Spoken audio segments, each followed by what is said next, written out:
Vamos a leer la palabra de Dios en Hebreos capítulo 10.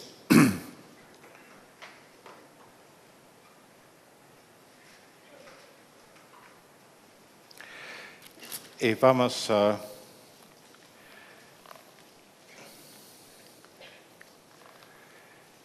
comenzar con versículo 1. Porque la ley, teniendo la sombra de los bienes venideros, no la imagen misma de las cosas, nunca puede, por los mismos sacrificios que se ofrecen continuamente cada año, hacer perfectos a los que se acercan. De otra manera cesarían de ofrecerse, pues los que tributan este culto, limpios una vez, no tendrían ya más conciencia de pecado. Pero en estos sacrificios cada año se hace memoria de los pecados, porque la sangre de los toros y de los machos cabríos no pueden quitar los pecados. Por lo cual, entrando en el mundo, dice, sacrificio y ofrenda no quisiste. Este refiere a Cristo, por supuesto. Mas me preparaste cuerpo, holocausto y expiaciones por el pecado que no te agradaron. Entonces dije, aquí que vengo, oh Dios, para hacer tu voluntad, como en el rollo del libro está escrito de mí. Diciendo primero, sacrificio y ofrenda y holocaustos y expiaciones por el pecado, no quisiste ni te agradaron, las cuales cosas se ofrecen según la ley. Y diciendo luego, aquí que vengo, oh Dios, para hacer tu voluntad, quítalo primero para establecer este último. En esta voluntad somos santificados mediante la ofrenda del cuerpo de Jesucristo, hecho una vez para siempre. Y ciertamente todo sacerdote está día tras día ministrando y ofreciendo muchas veces los mismos sacrificios que nunca pueden quitar los pecados.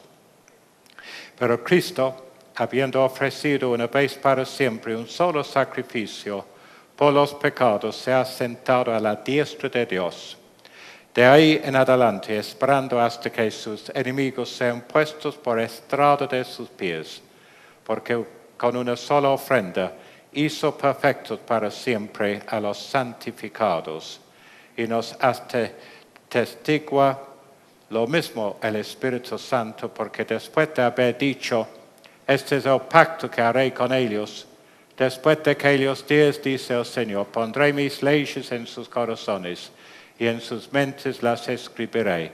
Añade, y nunca más me acordaré de sus pecados y transgresiones.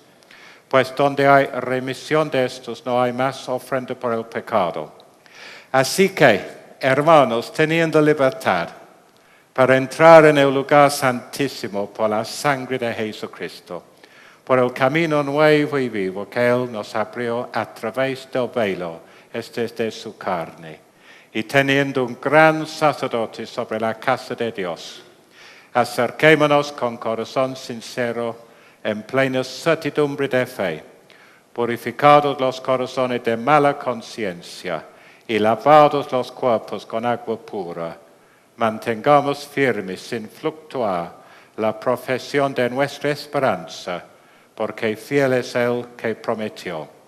Y considerémonos unos a otros para estimularnos al amor y las buenas obras, no dejando de congregarnos como algunos tienen por costumbre, sino exhortándonos, y tanto más cuanto ves que aquel día se acerca. Oremos. Padre, te damos gracias porque Jesucristo nos ha abierto la puerta a tu presencia, ha ofrecido su propia sangre para que pudiéramos también ser sacerdotes delante de ti, entrando tu santuario diariamente para ofrecer sacrificios dignos y también, Señor, para enseñar tu palabra, para estar también vigilando sobre tu pueblo, estar orando y todos los beneficios que fluyen de esta libertad que tenemos en Cristo Jesús. Te damos gracias por todo lo que nos has dado en Él. Bendícenos ahora a considerar estos temas juntos en el nombre de Cristo Jesús. Amén. el sacerdocio de todos los creyentes. Un tema muy importante. En el año 1520, Martín Lutero publicó 3 tratados que fueron fundamentales en establecer la reforma.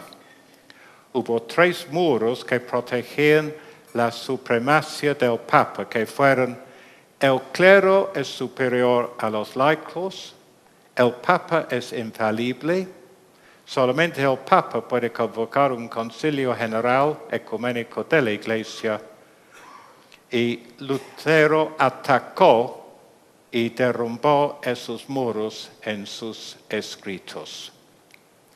El primero fue una epístola a la nobleza alemana, escrito en alemán para ser leído por los laicos.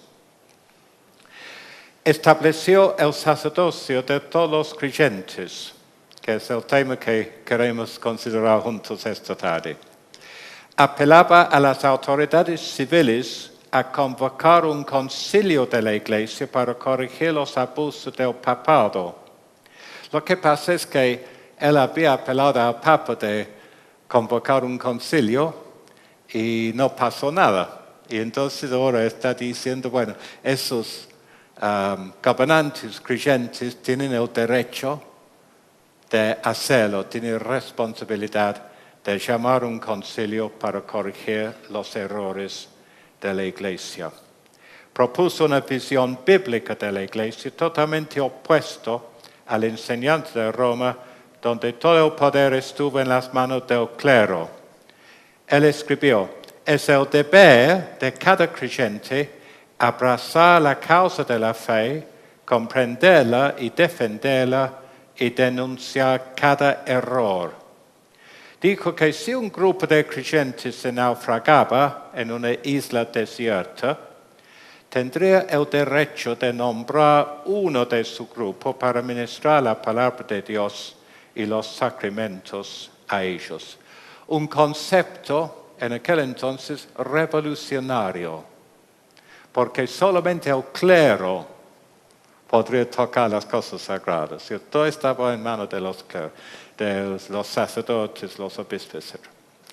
Después lo siguió con el cautiverio babilónico de la Iglesia, famoso, más erudito, escrito en latín, que atacó la enseñanza de 7 sacramentos, reduciéndolos a, bueno, no sé si 2 o 3, porque él lo redujo a bautismo y la Santa Cena, y después hablaba también de penitencia, que él no estaba seguro en aquel momento, pero estaba dispuesto a aceptarlo como sacramento. En tercer lugar, la libertad del hombre cristiano, escrita a nivel popular y llegó a ser empleado como libro devocional. Él dice así en el prólogo: el hombre cristiano es libre, señor de todo, sujeto a nadie. El hombre cristiano es un siervo de todos, sujetos a todos. Por fe es libre y maestro, por amor es siervo y esclavo. 2 conceptos aparentemente totalmente contradictorios. Es libre, pero es esclavo. Y él expuso esa idea en su escrito. Otra vez, realmente destruyendo el poder de la Iglesia, porque estaba disponiendo poder en la mano de los laicos. Porque decía, el hombre cristiano es Señor, no sujeto a nadie, es sujeto a la palabra de Dios y es un siervo de todo, sujeto a todos. Por fe es libre y maestro a la vez. Por amor es siervo y esclavo. Bueno, esto refleja una enseñanza bíblica. Así que ninguno se gloríe en los hombres porque todo es vuestro. Y después en Efesios, someteos unos a otros en el temor de Dios. La visión medieval de la Iglesia. Primeramente, el Papa es vicario de Cristo, quiere decir representante de Cristo en la tierra, reemplazando el Espíritu Santo, quien es el verdadero vicario, representante de Cristo en la tierra. Iglesia significa la institución o organización con su jerarquía de papa, cardenales, obispos y clero. Entonces el clero constituye el cuerpo de Cristo, no los laicos. Usurpan la posición de Cristo considerando que el cuerpo tiene la misma autoridad que la cabeza. La única vocación fue la religiosa, hasta despreciar la persona casada como habiendo elegido un camino menor y entonces enaltizaba el celibato encima del matrimonio. Salvación es imposible fuera de la iglesia. Bueno, gracia es una sustancia distribuida por la iglesia. Vamos a hablar un poquito más de esto más adelante, pero no es una cualidad de Dios mostrando su gran amor a pecadores no merecidos de su amor, sino funcionaba así, que uno tenía que mantener la gracia por medio de los sacramentos. Y por esa razón, si uno pudiera mantener la gracia en esa manera, podía ameritar la justificación, sería justificado por Dios. El Papa es soberano, pontífice, soberano sobre Iglesia y todas las naciones. Por lo tanto, en aquel entonces pudo sostener su poder excomulgando a reyes, príncipes y hasta naciones enteras, porque él tenía, y todavía el Papa dice el Papa que tiene poder sobre todo. Y le encanta cuando algún gobernante, presidente, primer ministro va a Roma para besar su anillo. Le encanta eso. Este concepto de la iglesia está bien ilustrado en un cuadro que colgaba detrás de un altar en cierta iglesia medieval. En este cuadro había un barco yendo al cielo. En la popa están el Papa, los cardenales y obispos, encima de ellos en forma de paloma, el Espíritu Santo. El barco está siendo remado por los monjes, frailes y sacerdotes. Alrededor del barco en el agua hay mucha gente laica, algunos ahogándose, mientras otros se aferran a sogas que los sacerdotes les han tirado. Y con eso están siendo arrastrados al cielo. Esta fue la idea. Todavía persisten elementos de esta visión en la iglesia de Roma hoy día. No es de sorprendernos entonces que arzobispo Bergoglio, ahora el Papa, en un discurso en 1985, publicado de nuevo en España en 2014, ha dicho que Juan Calvino fue un esquizmático que al causar una brecha entre el pueblo y los obispos, y por ende entre el pueblo y Cristo, destruyó la sociedad. Porque claro, si según la idea de Roma, si solamente si uno tiene que estar unido a la iglesia, obedecer al clero para llegar al cielo, y ellos representaban a Cristo, si uno causa una brecha entre esto, entonces destruye la esperanza de salvación de la gente. Bergoglio no hace más que reafirmar un análisis de la reforma común en la apología romana, católica romana. Según su óptica, Calvino despedazó la sociedad y no solo decapitó el pueblo de Dios de ser unido a su Padre. No sé si el Padre es el Papa o Dios, sino decapitó el pueblo de Dios de sus santos de la misa, etc. Calvino, pues, fue un verdugo quien destruyó al hombre, envenenó la sociedad y arruinó la Iglesia. Bueno, según la Iglesia es imposible llegar a Cristo sin la intervención del clero. La Iglesia de Roma sigue con un altar, un sacrificio, un sacerdocio, mientras en las iglesias reformadas se sacaron los altares y los reemplazaron con una mesa. Y este es un concepto importante, porque en la Iglesia católica tenés un altar que es sólido, ¿cierto?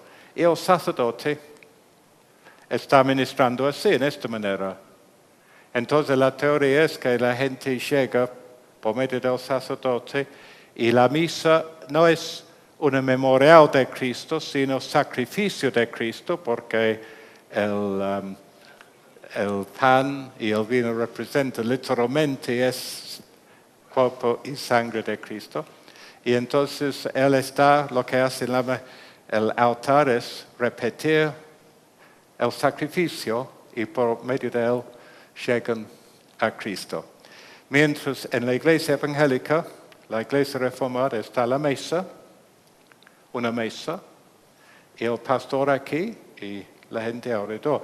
En algunas iglesias reformadas en lugares como Holanda, tiene una mesa literalmente bastante grande y el pastor está sentado allí y la congregación viene en grupos y se sientan alrededor de la mesa, están servidos por los diáconos y después van a sus bancos para enfatizar este aspecto de una comida de celebración de Cristo, memorial. Bueno, se ve cuán diferente es el concepto bíblico al concepto de la Iglesia Católica Romana.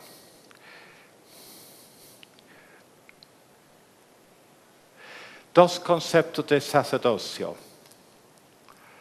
El pagano, poder espiritual y político unidos en una sola persona. Muchas veces el sumo sacerdote en paganismo es también el rey. Laico es un espectador del ritual y el rito posee poder mágico, entonces tiene que estar presente para recibir. Y justamente en la Iglesia, el Antiguo Testamento, ahora comparando con un concepto bíblico en el Antiguo Testamento, poder espiritual y político separado. David, por ejemplo, no fue sacerdote. Y cuando algún rey intentó entrar en el templo, fue castigado por Dios, ¿cierto? Laico participante. Muchas veces llevaba un sacrificio él mismo y después comía del sacrificio, era participante y no solamente espectador. La condición del corazón fue primordial. No nos olvidemos la ley que dice, 10º mandamiento, no codiciarás.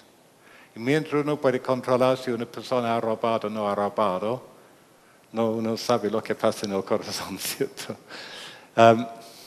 Temporario, porque anticipaba a Cristo.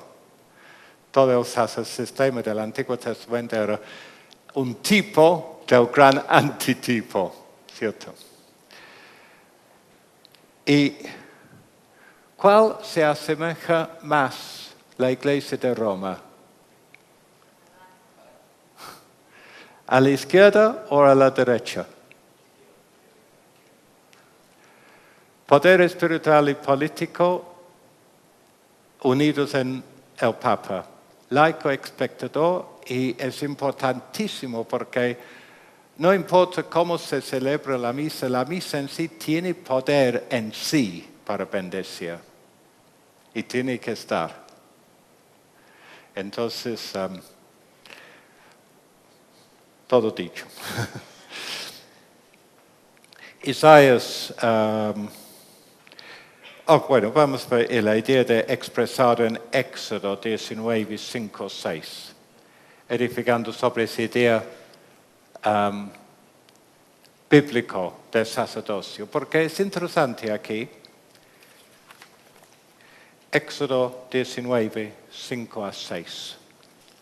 Ahora pues, si dieres oído a mi voz y guardares mi pacto, vosotros seréis mi especial tesoro sobre todos los pueblos, porque mía es toda la tierra, y vosotros me seréis un reino de sacerdotes y gente santa. Estas son las palabras que dirás a los hijos de Israel. Por supuesto, están citados por Pedro en su primera carta, ¿cierto? Aplicado a los creyentes del Nuevo Testamento. Pero hay algo curioso aquí, que parece en primer lugar contradictorio. Tú seréis un reino de sacerdotes. Todos ustedes, israelitas, son sacerdotes.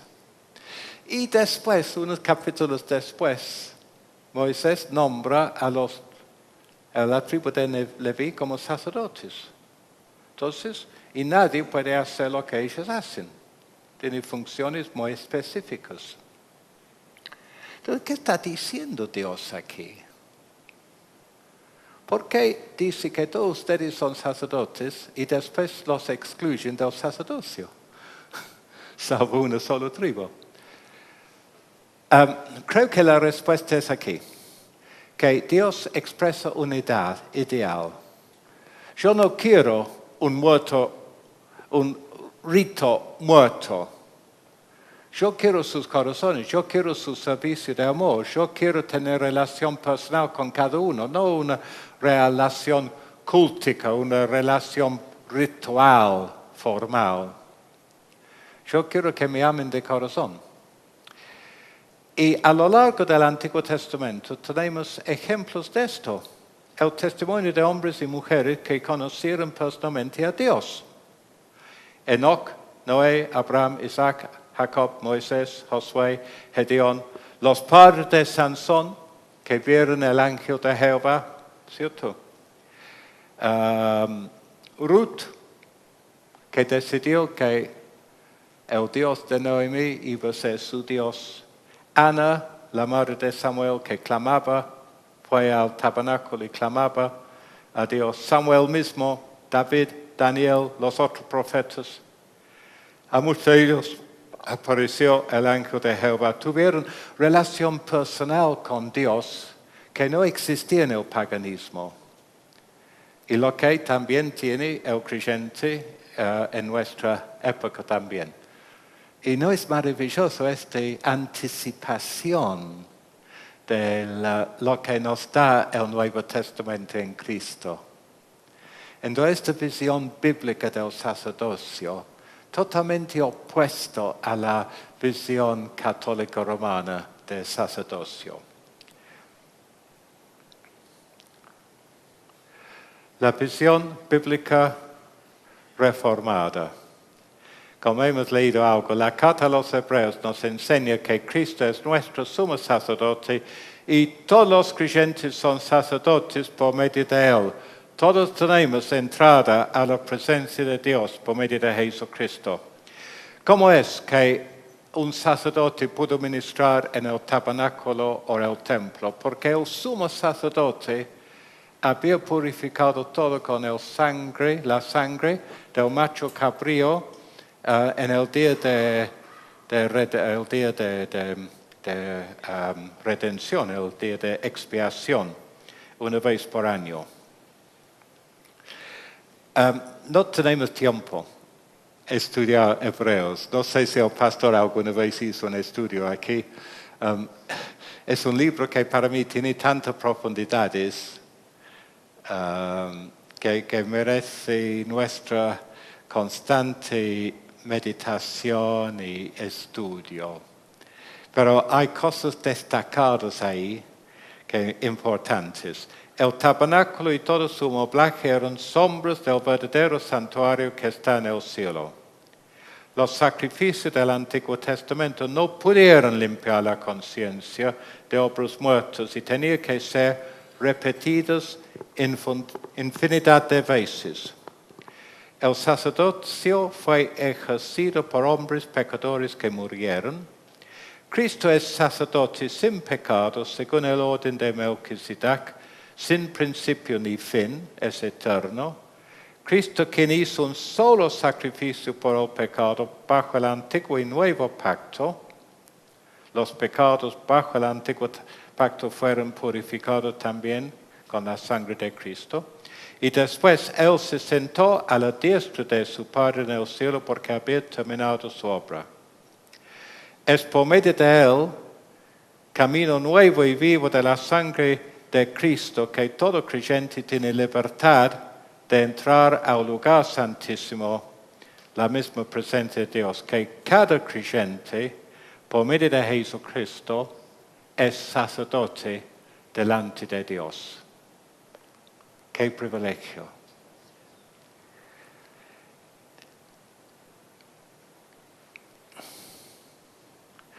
Y en la Reforma dio pie a un concepto de vocación totalmente distinto a lo que existía en la teología medieval. Es interesante, Lutero hablaba mucho de la vocación de ser esposo, creyente, esposa, creyente, hijo, creyente, etc. Él decía, por ejemplo, ustedes esposos no tienen que golpear a sus esposos. Su vocación, ¿cierto? Su llamada. La palabra vocación quiere decir llamada. Y Pablo, cuando dice que fue llamado a ser apóstol, diciendo, esta es mi vocación que Dios me dio. Ahora, Calvino enfatizó quizás que cada persona glorificaba a Dios en cualquier trabajo, porque el trabajo municipal que para la calle puede hacerlo para la honra y gloria de Dios, tanto como el maestro que enseña a sus niños en la escuela, o como la madre que está criando hijos en la casa. Y esta vocación, este concepto de vocación, destruyó totalmente la idea que la única vocación valiosa era la vocación religiosa.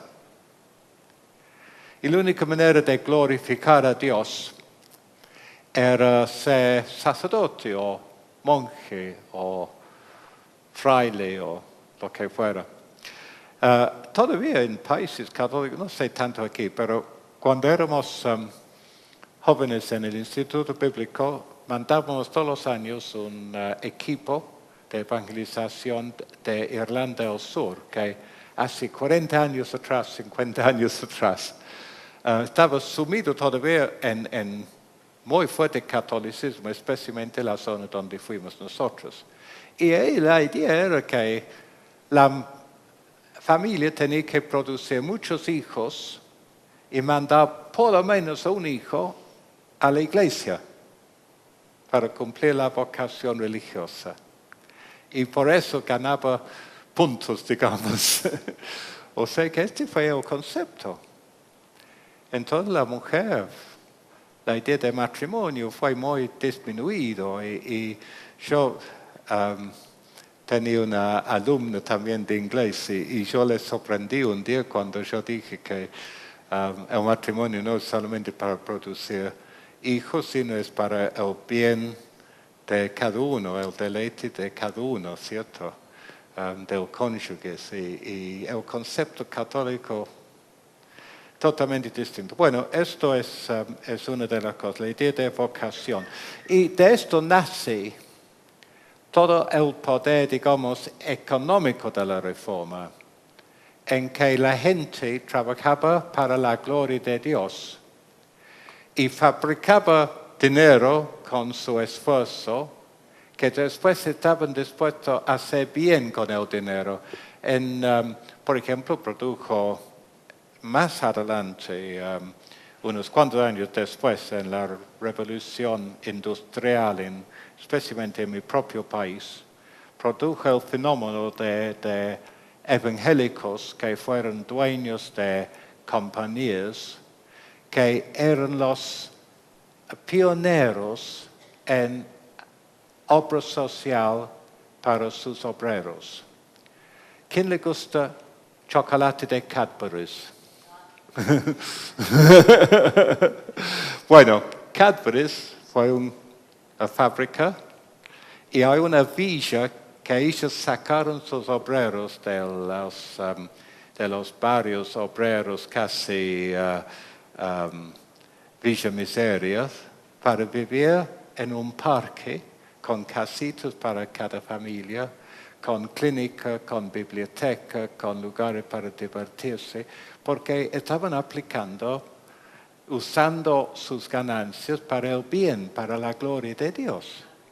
Y había otras fábricas también. Unilever empezó así. El fundador de Colgate fue un creyente y también hicieron ahí. Todavía en Inglaterra hay Port Sunlight, que es la fábrica de ellos, y también tiene casas que la compañía provee para sus obreros. Bueno, todo esto viene de los años de la Reforma, esta visión. Sabemos la fenómena aquí en nuestra sociedad, ¿cierto? Lo que pasa. Una persona forma una fábrica, un producto, vende un producto, gana mucha plata y su importancia, su interés es ganar plata y después cuando llega a jubilarse lo vende a una compañía extranjera para que no sea más argentino y vive bien hasta muere con la plata que ha ganado, los millones, y no le importa mucho más. Pero la visión bíblica que venía de la Reforma se ha perdido muchísimo aún en Europa hoy en día. Hay un estudio, una tesis, Webb-Tony tesis, que sociólogos y economistas, Webb y Tony, que estudiaron el progreso económico de países y lo categorizaron y veían que los países protestantes avanzaban más que los católicos y después hace una escala de donde está Islam, donde están los países donde impera el hinduismo, etc. Y entonces es interesante su tesis, su teoría de la influencia.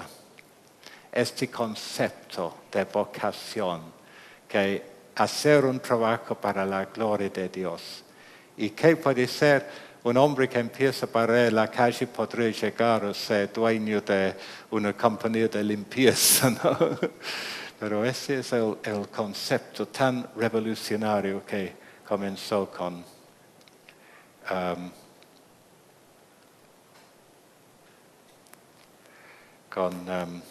la vocación.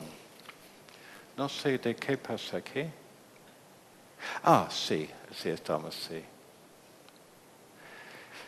Muy bien. El concepto de vocación era tan importante.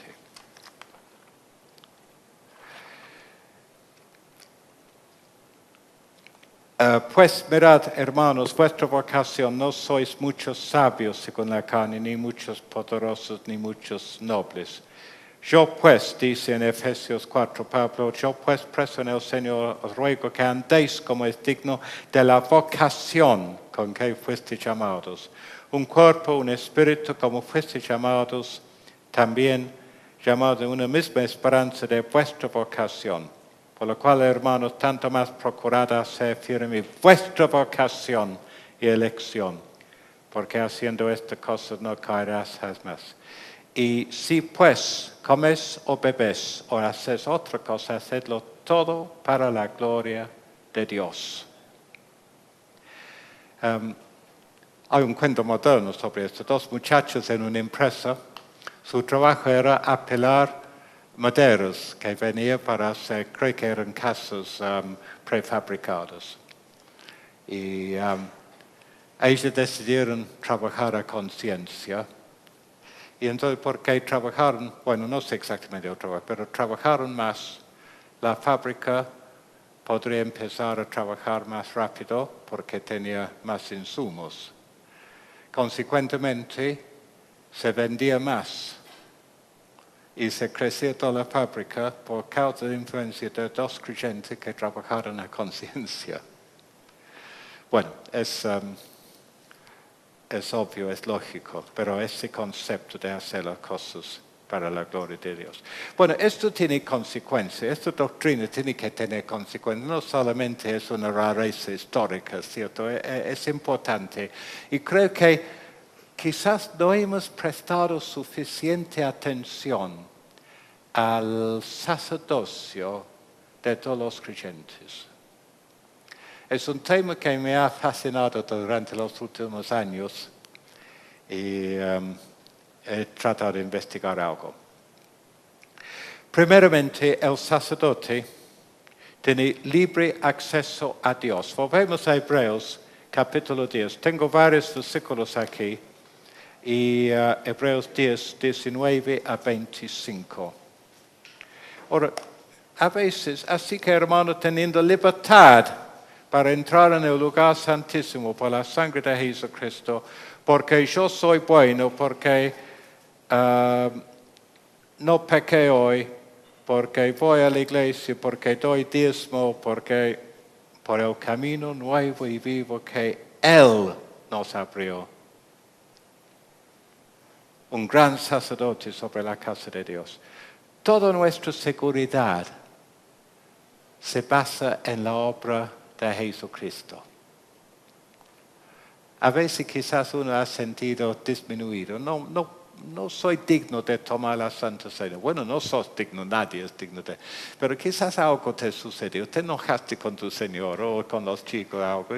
Y no, estoy de mal humor. No puedo. No, acordate que vos vas a la presencia de Dios por causa de Cristo, no por causa de que vos no te enojaste esa mañana. Entonces, estas enseñanzas nos animan a seguir y nos ayudan en nuestra seguridad de salvación.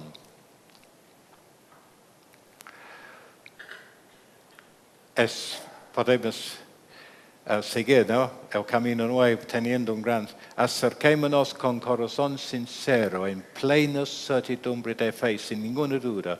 Purificad los corazones, lavados los cuerpos con agua pura, quizás haciendo referencia al lavamiento del cuerpo de los sacerdotes para el culto, pero también lavado con la agua pura de la palabra de Dios. Mantengamos firmes sin fluctuar la profesión de nuestra esperanza. Cuando tenemos problemas, cuando estamos fluctuando, cuando estamos hundiendo por alguna dificultad, tenemos que mantenernos firmes. Tenemos que considerar uno al otro, ayudar uno al otro, este trabajo del sacerdote, no dejando de congregarnos, como algunos tienen por costumbre. Y después terribles advertencias, ¿no? En versículo 26, más adelante. Advertencia contra la apostasía, contra descuidar esas enseñanzas. No tenemos tiempo a dar lugar. Los sacerdotes del Antiguo Testamento vivían, mejor dicho, entre el pueblo. ¿Se acuerda que los levitas no fueron dados herencia en Israel? Cada tribu menos Leví tuvieron una porción de tierra. Pero ¿qué tenían? Eran ciudades levitas entre el pueblo. Y nosotros somos sacerdotes de Cristo. Estamos esparcidos entre el pueblo. No estamos en un gueto. Vivimos en este barrio, en aquel calle, en aquel departamento. Y entonces vivimos para ser sal y luz en el mundo donde Dios nos ha colocado. Sacerdotes. Para tener influencia sobre una sociedad hoy en día pagana. Responsabilidad de velar para el bien de la iglesia. Ustedes tienen responsabilidad de velar para la salud espiritual de esta iglesia. Salmo 134.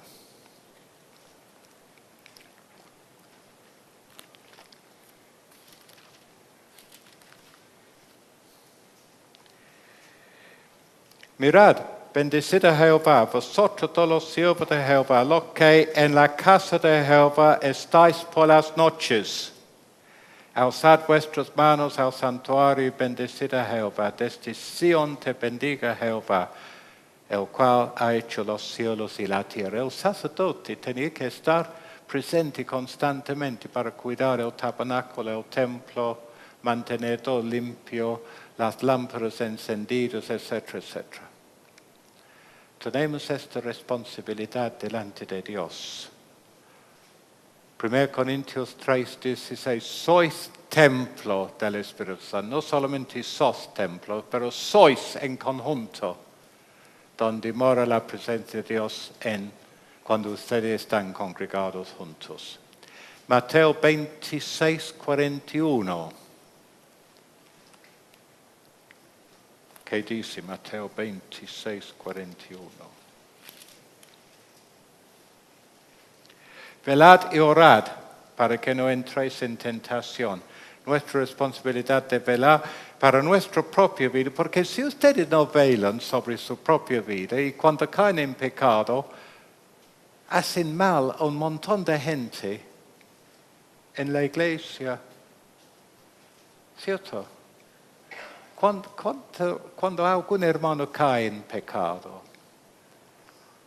¿cuál es su reacción? ¿Le hace bien? Cuando escucha de alguna cosa de adulterio, alguna cosa así, algún problema grave que ha sido disciplinado un miembro de él, ¿le hace bien? A mí no me hace mucho mal. Y es fácil de criticar y decir nunca habré hecho tal cosa y todo eso, pero a mí me hace mal, emocionalmente me hace mal. Entonces, cada uno de nosotros tenemos responsabilidad de velar para nuestras propias vidas, para el bien de todo el cuerpo de Cristo, el trabajo sacerdotal. Después, que dice Judas, versículo 3. ¿Se acuerda que Judas está escribiendo, advirtiendo contra falsa doctrina? Y dice, ¿qué dice Judas? Amados, por la gran solicitud que tenía de escribiros acerca de nuestra común salvación, me ha sido necesario escribiros exhortándoos que contendáis ardientemente por la fe que ha sido una vez dada a los santos. Contender ardientemente. Una amiga nuestra en Inglaterra, el pastor participaba en un acto de consagración de un matrimonio igualitario. Fue ella y otro miembro de la iglesia, fue a hablar con él. Solamente 2 personas de toda la congregación. Toda la congregación tendría que haber hablado con él. Y diciendo, pastor, no va. Ustedes son responsables. Si es el único que protesta, pero tiene que armarse con coraje para hablar. Es su responsabilidad. Espero que nunca tiene que hacerlo con el pastor, pero somos responsables. Y entonces ofrecen sacrificio. Bueno, esto es quizás lo que generalmente pensamos enseguida cuando hablamos de ese tema. Pedro cita el Antiguo Testamento en 1 Pedro 2, 4, 5, ¿cierto? Y después versículo 9, vosotros sois linaje escogido. Versículo 5, también son piedras vivas, ser edificado como casa espiritual, sacerdocio santo para ofrecer sacrificios espirituales aceptables a Dios por medio de Jesucristo, sacrificio de una vida vivida para la gloria de Dios, como dice en Romanos también. ¿Cierto? Hacer un sacrificio aceptable a Dios, que es vivir para su gloria, es honrarle en la vida. Hebreos 3 y 15. habla de un sacrificio de alabanza. Servicio, 3 y 15.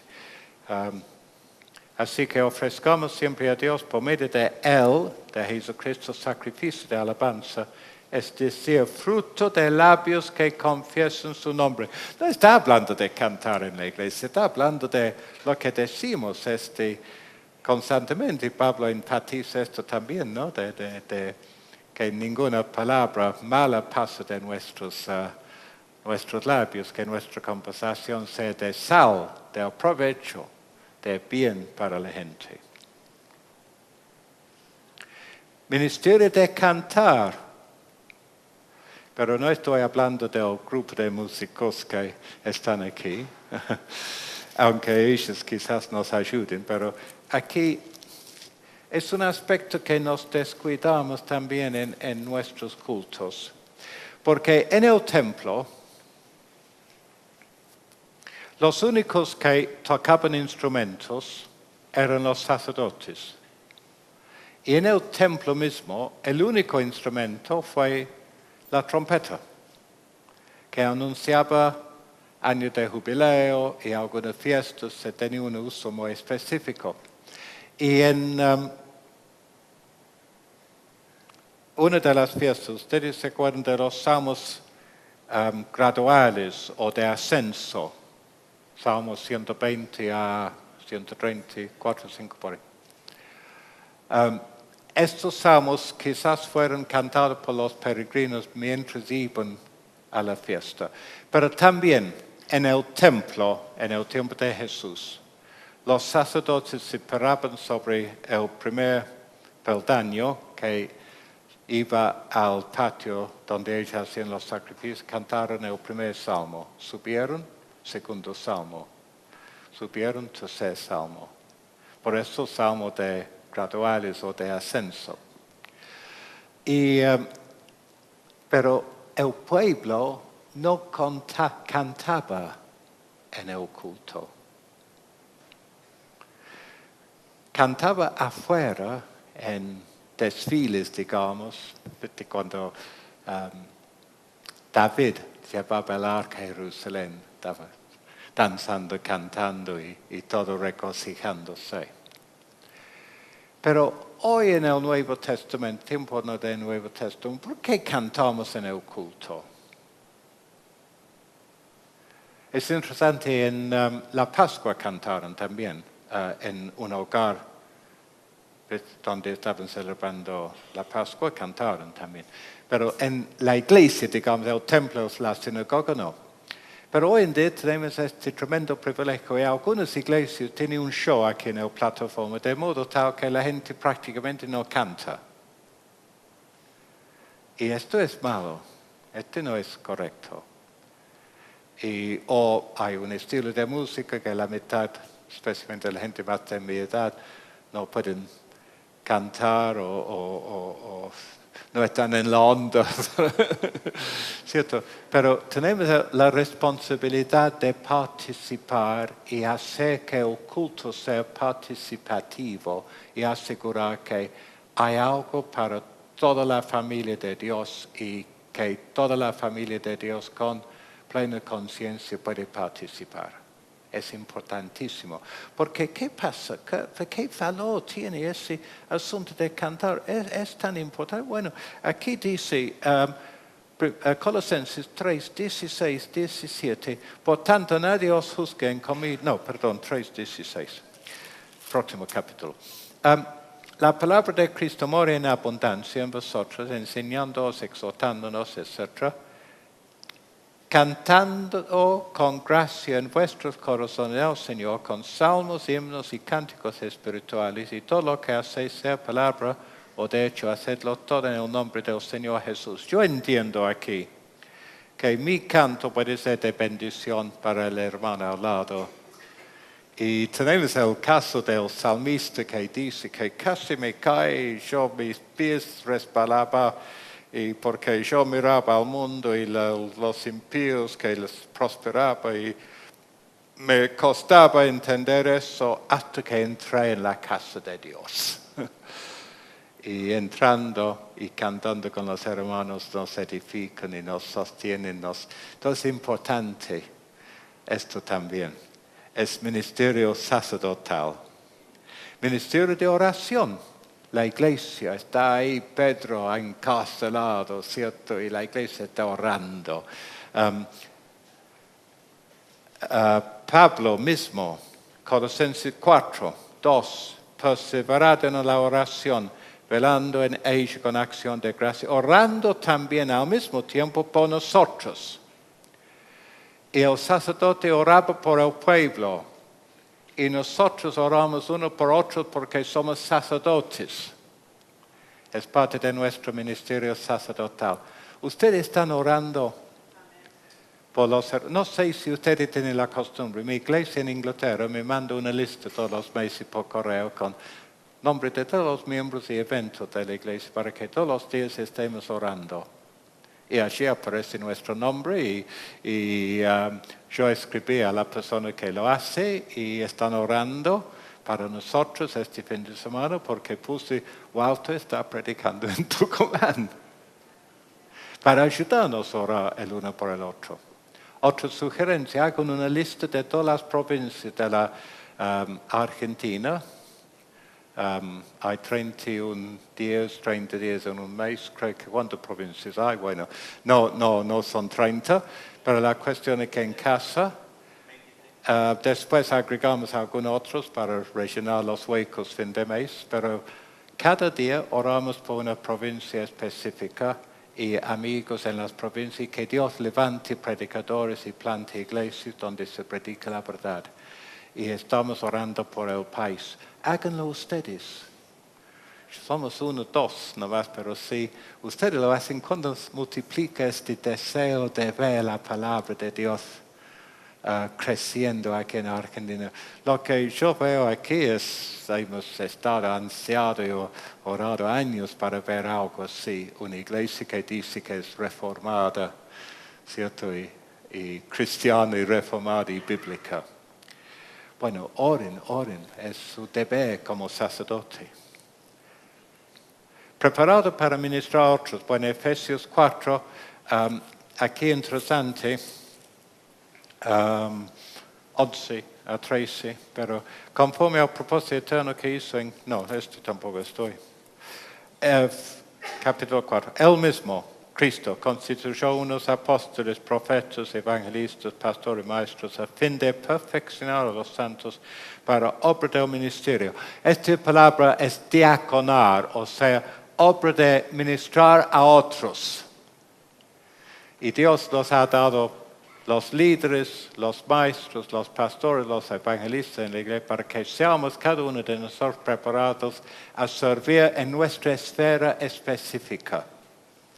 Puede ser que puedo hacer el té mejor porque el ministerio de la palabra de Dios puede ayudar a un vecino, puede testificar, pero Dios tiene un trabajito para cada uno de nosotros, una vocación, pero Dios nos ha dado los medios para edificarnos, para que podamos ser mejores en estas vocaciones. Entonces estamos preparados como sacerdotes, ministrar a otros. Los sacerdotes tenían que ayudar al pueblo. Predican la palabra. Los sacerdotes también. ¿Se acuerda cuando los judíos volvieron a Jerusalén? Nehemías. Los sacerdotes leyeron y ponían sentido a la palabra de Dios. Expusieron la palabra de Dios al pueblo en una gran asamblea. Bueno, tenemos que predicar. No todos, no estoy diciendo que todos tienen que estar aquí. Es un lugar muy peligroso el púlpito. Pero estoy diciendo que todos tenemos el derecho de predicar en nuestra esfera. Hechos capítulo 11, ¿qué pasó allí? La iglesia en Jerusalén, los griegos fueron a... ¿dónde? Antioquía. Y eran griegos, empezaron a compartir el evangelio con sus connacionales, se convirtieron otros griegos, se formó una iglesia.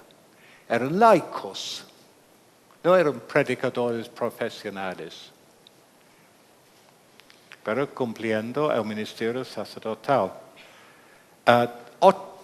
Hechos, bueno, este es parte de lo mismo prácticamente, Hechos 18. Y aquí es parte también de velar para el bienestar de la iglesia, del pueblo de Dios. Imagínense lo que habría pasado si ese matrimonio, Priscila y Aquila, no hubieran dicho nada. Está ese Apolos, gran predicador, fervoroso, pero ignorante de algunas partes del Evangelio, hablaba y enseñaba diligentemente lo concerniente al Señor, aunque solamente conocía el bautismo de Juan, y comenzó a hablar con denuedo en la sinagoga. Pero cuando le oyeron, Priscila y Aquila le tomaron aparte y le expusieron más exactamente el camino de Dios. Responsabilidad sacerdotal, otra vez. Y nosotros podemos ser de ayuda, corregir, ayudar hermanos. Y a veces no es tarea muy grata, a veces a alguna gente no le gusta ser corregida, pero bueno. Bueno, estamos, ya está.